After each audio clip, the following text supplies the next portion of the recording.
Hello students, तो आज की इस वीडियो में आज मैं कक्षा 11वीं वाले विद्यार्थियों को गणित सब्जेक्ट के प्रश्नावली 1.4 के आगे के प्रश्न को बताने वाला हूं। तो चलो स्टार्ट करते हैं क्लास को।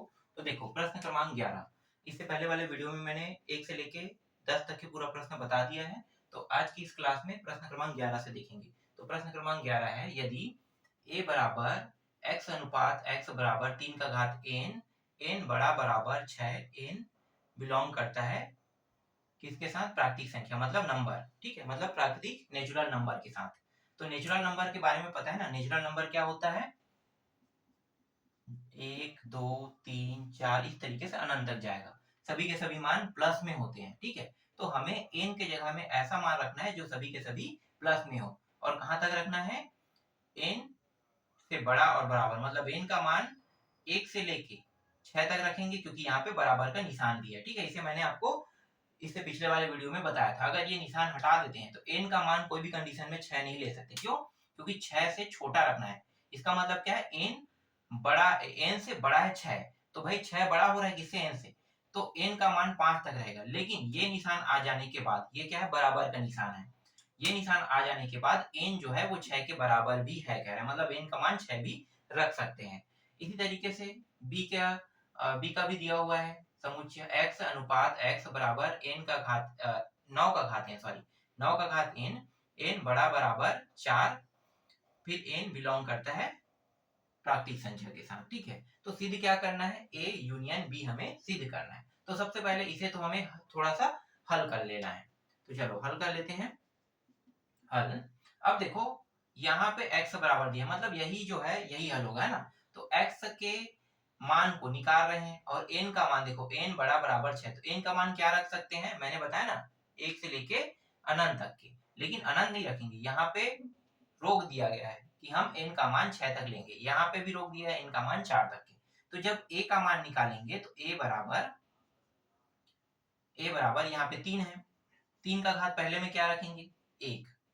ठीक है, फिर आगे बढ़ेंगे, 3 का घात अब दूसरे में क्या रखेंगे? 2, फिर 3 का घात तीसरे में 3, फिर 3 का घात चौथे में 4, फिर 3 का घात पांचवें में 5 और 3 का घात अंतिम जो है 6 है, तो 6 तक के रखेंगे। तो a का मान हमें क्या प्राप्त हुआ? ये हमें a का मान प्राप्त हुआ। ठीक है, अब b का मान निकाल लेते हैं। तो b का मान निकालो। तो यहाँ पे देखो b का मान यहाँ भी कितना तक रखना है? 4 तक। तो 9 का घात 1, 9 का घात 2, 9 का घात 3 और 9 का घात 4, यही मान प्राप्त होगा। इसे थोड़ा सा और आगे हल कर लेते हैं। ठीक है, जैसे ये 3 का घात है ना, 3 का घात 1, तो इसको आगे हल करेंगे तो ये कितना हो जाएगा? पहले वाला 3 का घात 2। ठीक है, देखो 3 का घात ये 2 बार होगा, जितने भी 9 है ध्यान देना।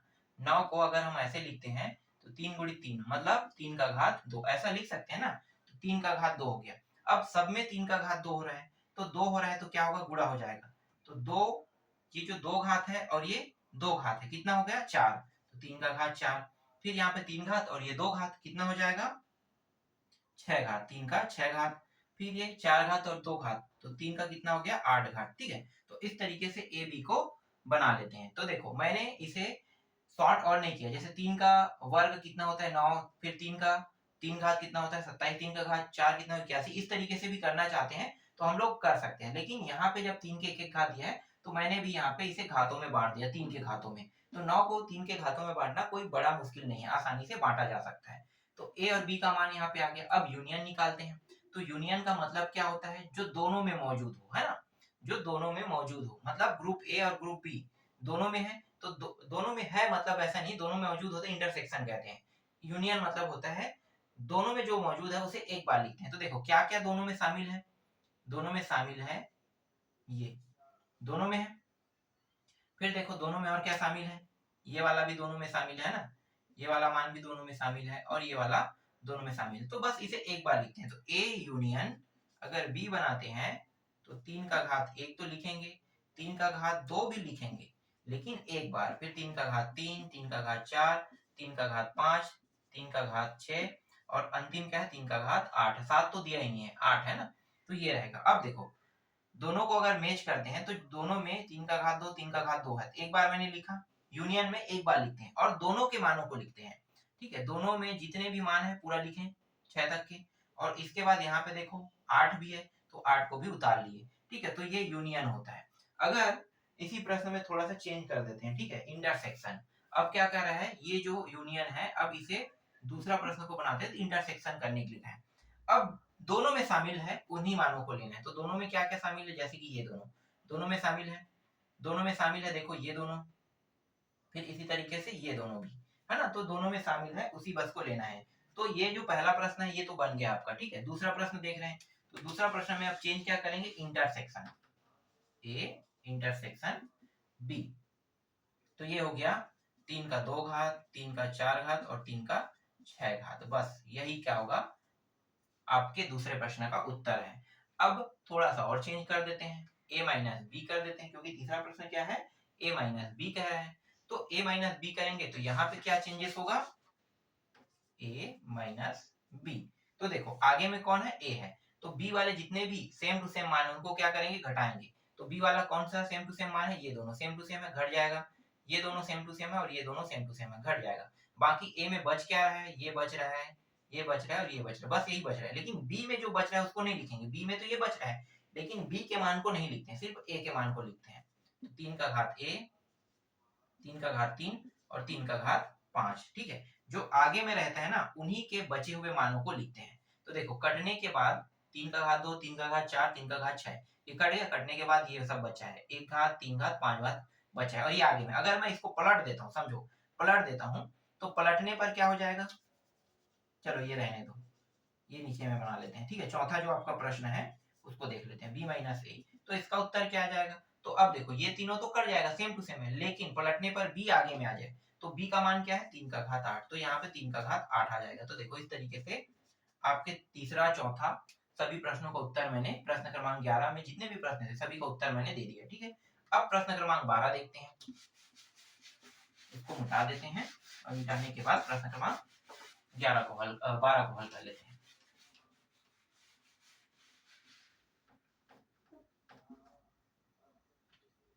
प्रश्न क्रमांक 12 ए की जगह में इस बार दिया हुआ है x अनुपात x संख्या 2 का गुणज, संख्या 2 का गुणज,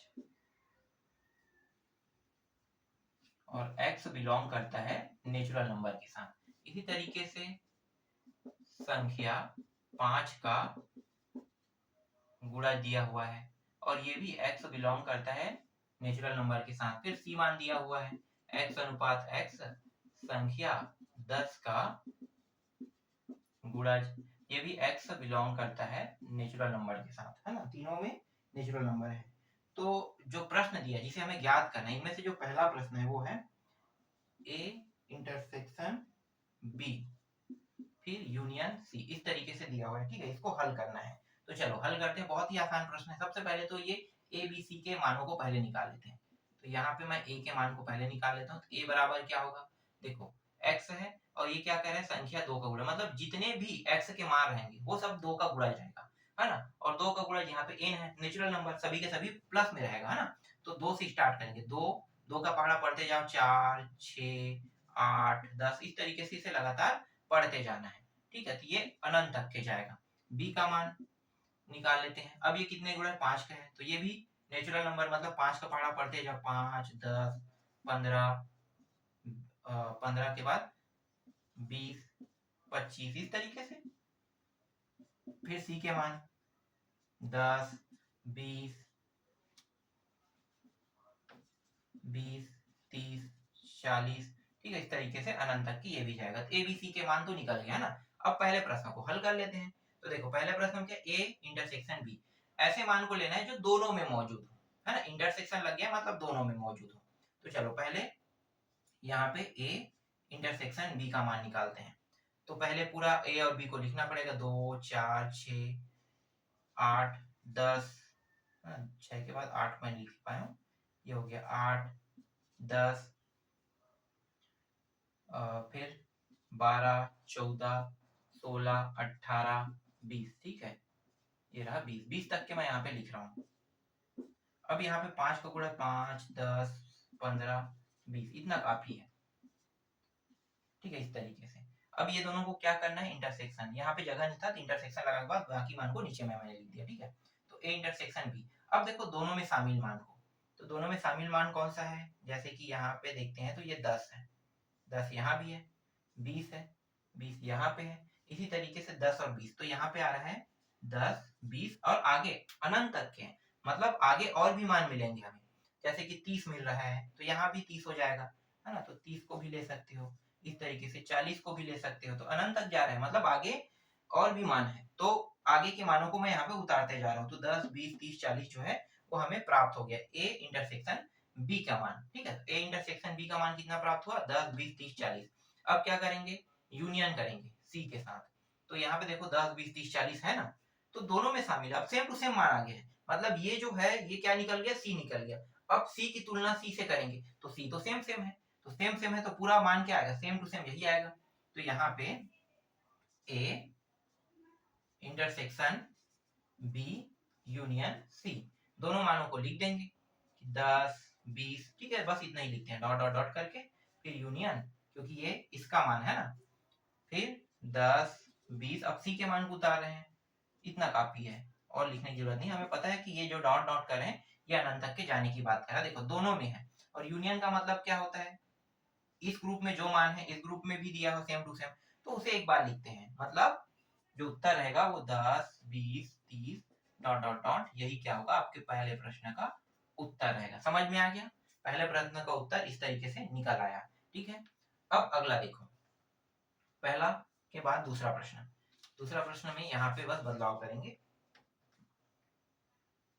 ए यूनियन दिया हुआ, इस बार ए यूनियन, और कोष्टक के अंदर दिया है बी यूनियन सी दिया हुआ है। ठीक है, इसे अब कैसे बनाना है, तो देखो ए बी सी का मान तो वही रहेगा, कुछ भी हमें चेंज नहीं करना पड़ेगा, बस यहाँ पे हल बस को मिटाते हैं, और हल को मिटाने के बाद इनको भी हल कर लेते हैं। तो सबसे पहले बी और सी के मान को निकालना है, तो मैं थोड़ा सा डायरेक्ट करता हूँ, ठीक है, पूरा लिखने का काम नहीं है, बी यूनियन सी, तो 5, 10, 15, 20 ये सब लेना है, तो अगर मैं इसे लेता हूँ तो बी यूनियन सी, डायरेक्ट उत्तर रख देता हूँ, तो देखो यहाँ पे 5 है, 10 है, 15, 20, ये 10, 20, 30 वाला लाइन बार बार आ रहा है, तो मैं इसे 5 से स्टार्ट कर लूँ, 5, 10, 15, 20, है ना, तो ये हो गया आपका कौन से प्रश्न का, कौन से टॉपिक का उत्तर आ गया, बी यूनियन सी का। अब क्या करेंगे, सभी को एक साथ ले लेते हैं, यूनियन में है तो ए को भी ले लो, है ना, फिर बी यूनियन सी का तो निकल ही चुका है, तो अब ए यूनियन के मान देखो 2, 4, 6, तो बस इसको ऐड करना है, 2 को भी ऐड करना है, 4 को, फिर 5 को रखना है,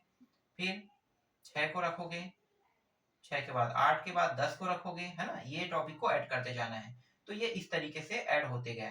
ठीक है, तो ये इसी तरीके से अनंत तक के चला जाएगा, और ये रहा आपके प्रश्न का उत्तर। ठीक है, इस तरीके से 2 प्रश्न मैंने बता दिया आपको। अब तीसरा जो प्रश्न है ये स्वयं बना के देखना, तीसरा कौन सा है, ए इंटरसेक्शन फिर बी यूनियन सी।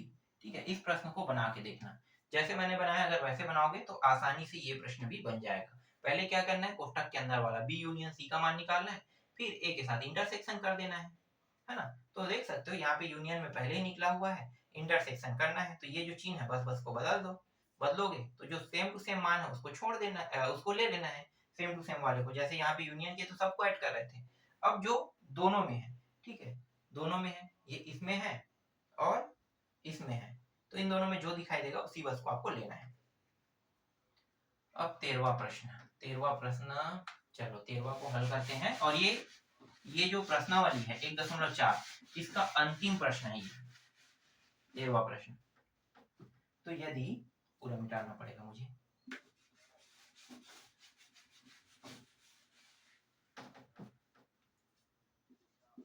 यदि ए बिलोंग करता है नंबर मतलब नेचुरल नंबर के साथ, तो इस प्रकार है, इसे लिख लेते हैं, इस प्रकार है कि ए एन बराबर ए एन एक्स बिलोंग करता है एन के साथ, तब समुच्चय, तब समुच्चय 3n इंटरसेक्शन 7n ज्ञात कीजिए, कह रहे हैं ज्ञात कीजिए। देखो यहाँ पे ये जो प्रश्न है, ठीक है, ये प्रश्न है हमारा, इसे हम लेकर हर बार चलेंगे। तो हल, तो देखो यहाँ पे n दिया हुआ है, यहाँ भी n दिया है। अगर मैं इस a की जगह पे, a की जगह पे देखो यहाँ पे कितना दिया है, 3। a की जगह पे अगर मैं पहले सबसे पहले इस प्रश्न को लिख लो, a n दिया है, a नेचुरल नंबर है ना, फिर a n x बिलोंग करता है n के साथ, ठीक है, ये दिया हुआ है। तो यहाँ पे क्या करेंगे, जहां पर a दिया है वहां 3 रखने पर, ठीक है। तो ये जो आपको दिखाई दे रहा है, ठीक है, ये एक समीकरण है समझो। तो इस समीकरण में a जहां पे है वहां पे अगर हम लोग 3 रख देते हैं, ठीक है, 3 रख देते हैं, तो देखो ये कितना हो जाएगा, 3n, ठीक है, ये 3n, फिर यहाँ भी 3n, फिर x, और ये रहा नेचुरल नंबर, है ना। तो जो a का मान है वो क्या रख रहे हैं, a का मान हम लोग 3 रख रहे हैं, ठीक है। तो इस तरीके से हमें एक मान प्राप्त हुआ। अब दूसरा निकालते हैं, दूसरा मान निकालते हैं। तो दूसरा मान निकालेंगे तो देखो, हाँ, इसे और थोड़ा सा हल कर सकते हैं, ठीक है, थोड़ा सा हल कर सकते हैं। तो यहाँ पे कहाँ पे a x n की जगह पे कितना रखेंगे, प्राकृतिक नंबर है तो एक एक रखते जाएंगे। तो चलो पहले हल कर लेते हैं इसको। तो 3n का मान अगर निकाल रहे हैं तो ये अंदर के मान को हल करते हैं पहले। तो हल कर लेंगे, तो अब n है, यहाँ भी n है ना, और 3n है और यहाँ पे है। तो अगर मैं इसे हल करता हूँ तो जहां पे n है वहां पे मैं पहली बार क्या रखूंगा, 1, क्योंकि नेचुरल नंबर है, प्राकृतिक संख्या 1 से शुरू होता है। तो 3 गुणित 1 पहला आ जाएगा, ठीक है। फिर दूसरा, यही ये हल हो रहा है, ठीक है, यही बस हल होगा।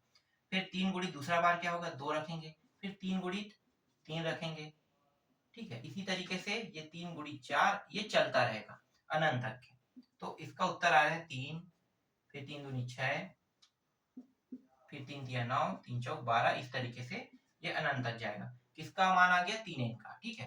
तो देखो 3n हमें यहाँ पे लाना था, फिर इंटरसेक्शन करेंगे।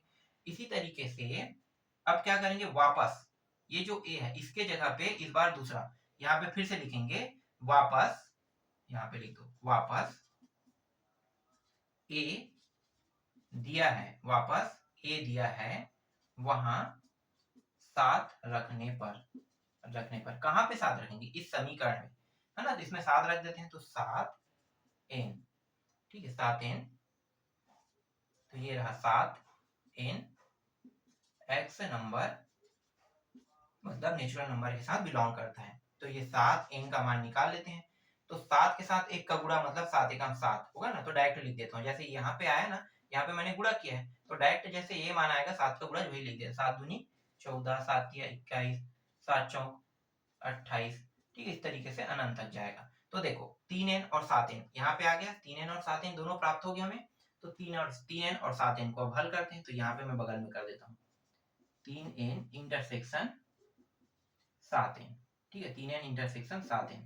तो 3n और 7n के मान को देखो, तो 3n का मान ये रहा और 7n का मान ये रहा, तो दोनों को लिख लेते हैं। तो 3 6 9, 3 चौक 12, 3 पंचे 15, 3 छक्के 18, 3 सत्ते 21, 3 अट्ठे 24, 3 या 27, 3 दहाई 30, फिर 30 के बाद 33, 36, 39 और ये रहा 42, ठीक है, 42 तक के मैंने लिख लिया। जानबूझ के मैं इसे बढ़ा के लिख रहा हूँ क्योंकि ये आगे और बढ़ते जाएगा, ठीक है। इसके बाद 7 का पहाड़ा, 7 14, 7 21, 7 चौक 28, 7 पंचे 35, 7 छक्के 42, ठीक है, इसे भी 42 तक के लिख लेते हैं। तो देखो ये जो है ये क्या है, इंटरसेक्शन। इंटरसेक्शन का मतलब जो दोनों में मौजूद हो, तो दोनों में मौजूद मान 21 है और एक यहाँ पे 42 है, तो 2 मानों तक लिख लेते हैं। तो यहाँ पे 21, 42, इसी तरीके से ये बढ़ते रहेगा, ठीक है। तो ये जो प्रश्न है इसका उत्तर कितना आया, इतना आया। तो इस तरीके से प्रश्नावली 1.4 के अंदर जितने भी प्रश्न थे उन सभी प्रश्नों का यहाँ पे मैंने उत्तर दे दिया। आशा करता हूँ कि मैं जो आपको पढ़ा रहा हूँ वो आप लोगों को अच्छे समझ में आ रहा होगा। जिन लोगों को अच्छे समझ में आ रहा होगा वो लोग लाइक और कमेंट करके आप लोग मुझे बता सकते हो कि मेरे द्वारा जो पढ़ाया गया जो प्रश्न है वो आप लोगों को किस तरीके से और कैसे समझ में आ रहा है। ठीक है, तो आज के वीडियो में बस इतना ही।